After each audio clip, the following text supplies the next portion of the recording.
పొగచెట్లపాలెంలో medical camp అనంతరం వ్యాధుల పట్ల అవగాహన.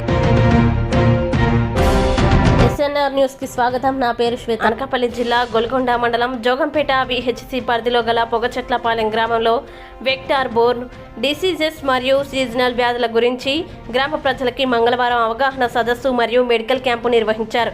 గొల్గొండ ప్రాథమిక ఆరోగ్య కేంద్రం వైద్యాధికారి డాక్టర్ శ్యామ్ ఆదేశాల మేరకు మండలంలో పలు గ్రామాల్లో సంబంధిత వైద్య సిబ్బందితో ముందస్తు జాగ్రత్తలపై చర్యలు చేపట్టడం జరిగిందని సిహెచ్ఓ సాయిమణి అన్నారు. ముందస్తు వ్యాధులపై దోమలు ఏ విధంగా అభివృద్ధి చెందుతాయనే అంశంపై నేరుగా ప్రాక్టికల్స్ చూపిస్తూ అవగాహన కల్పించారు. ఈ కార్యక్రమంలో వైద్య సిబ్బంది సిహెచ్ఓ సాయిమణి, ఎంపీహెచ్ఏ జయకృష్ణ, స్థానిక ఆశా వరలక్ష్మి, స్థానికులు పాల్గొన్నారు. ఒక దోమ సుమారుగా 250 గుడ్ల వరకు పెడుతుంది. ఇంతే దోమ 250 గుడ్లు పెడుతుంది. అది ఆ 250 గుడ్లు పెరిగి ఎన్ని దోమలు అవుతాయి? 250 దోమలు అవుతాయా? ఆ 250 దోమలు ఇంకెన్ని దోమలు పుట్టిస్తాయి? అది ఎందువల్ల? దీనిలో మనం నీరు వదిలేయడం వల్ల. అంతేనా? ఇందులోనే నీరు ఉంచకుండా పాడేసి ఎప్పటికప్పుడు మార్చేసుకున్నారనుకోండి, ఆ ఇబ్బంది ఉండదు కదా.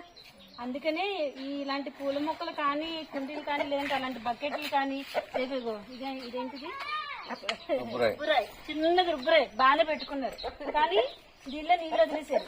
దీనిలో కూడా అలాగే తిరుగుతుంది తలకప్పులు. ఇవే నీళ్ళు ఇలా అబ్బేస్తారు, కానీ ఈ దోమలు మళ్ళీ బయట ఉంటాయి. అవునా? అసలు ఇందులోనే నీళ్ళు లేకుండా చూసుకుంటే దోమలు అనేవి రావు కదా. మీరు వాళ్ళేది అనుకోండి, వాళ్ళైనప్పుడు ఇలా ఇదిగో ఇందులో ఉంచేసి ఇలా తిరిగేసి పెట్టేసుకోండి. ఇలా తిరిగేసి పెట్టేసుకుంటే ఒకవేళ వర్షం పడినా నీళ్లు దీని లోపలికి వెళ్ళవు, పైన ఉండి పైన పోతాయి. అర్థమైందా? ఇంకోటి అదిగో దోమలకు చెప్పాను కదా, దేనిలో ఉంటాయి, దేనిలో ఉండదు, ఏం చేయాలి, ఏం చేయకూడదు. ఇది ఈ ప్లాస్టిక్ టబ్లు, ఫ్రిడ్జ్ వెనకాల ఉన్న బాక్సులు, ఎవరికైనా ఫ్రిడ్జ్లు ఉన్నాయా? ఫ్రిడ్జ్ వెనకాల క్లీన్ చేసుకోవాలా? ఆ బాక్స్ లో నీళ్లు పడతాయి కదా, ఆ బాక్స్ కూడా ఎప్పటికప్పుడు క్లీన్ చేసుకుంటూ ఉండాలి నీళ్ళు పంపేసి. ఇగో పూల కుండీలు ఇప్పుడే మీకు చూపించామా? పూల కుండీల్లోని నీళ్ళు ఉండడం వల్ల వాడొదిలేసిన ఏసీలు, కొబ్బరి చెప్పులు, బోండాలు బోన్లు కనబడుతున్నాయి అక్కడ. తర్వాత టైర్లు కూడా అక్కడ చాలా ఉన్నాయి. వాటిలన్నిటిలోని ఇప్పుడు వర్షాకాలంలో నీళ్లు పడి నిల్వ ఉండడం వల్ల దోమలు పెరిగిపోతాయి. అందుకనే ఎవరింటి చుట్టుపక్కల ఇంట్లోని వాళ్ళే శుభ్రం చేసుకోవాలి. అర్థమైందా? దోమలు చిన్నయి జబ్బులేమో పెద్దయి, నువ్వు చూసి చూడనట్టుంటే ప్రాణాలను తీస్తాయో. దోమలు చిన్నయి జబ్బులేమో పెద్దయి, నువ్వు చూసి చూడనట్టుంటే ప్రాణాలను తీస్తాయో. దోమలు చిన్నయి జబ్బులేమో పెద్దయి, నువ్వు చూసి చూడనట్టుంటే ప్రాణాలను తీస్తాయో. దోమలు చిన్నయి జబ్బులేమో పెద్దయి, నువ్వు చూసి చూడనట్టుంటే ప్రాణాలను తీస్తాయో.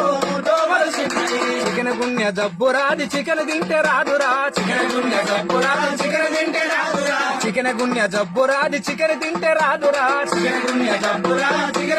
రాదురా. వైరస్ ఉన్న దోమ గుడితే వారంలో వచ్చురో. దోమలు చిన్నయే జబ్బులేమో పెద్దయి, చూసుకో.